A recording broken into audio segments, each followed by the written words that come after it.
This is a soprano saxophone.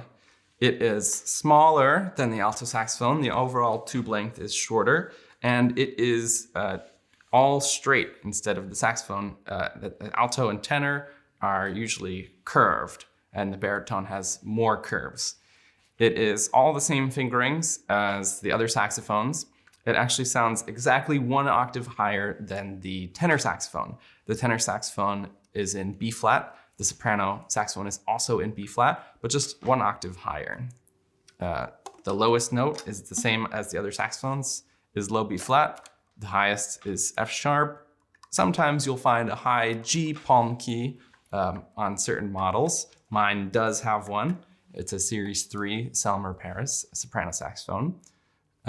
It is a higher voiced instrument, and all the embouchure and airspeed and tongue-shaped things that we talk, articulation, it's all very similar to the other saxophones, just adapted for its size. And if you've never played soprano saxophone, but you play alto saxophone, I recommend doing all of the things that you've practiced on your other instruments on the soprano saxophone as well.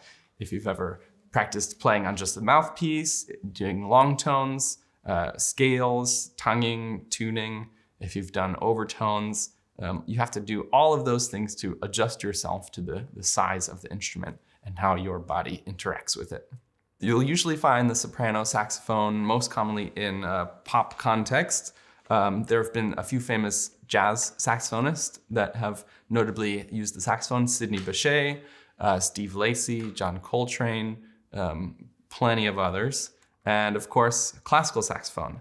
The saxophone was originally designed as an orchestral instrument, so we do have some very important orchestral excerpts on soprano saxophone. Some saxophonists like to transcribe and steal other instrumentalists' pieces, so you'll find the same thing with soprano saxophone, especially because there is not as many original pieces written for the voices of saxophone besides alto. So we really try and fill out that gap as much as we can.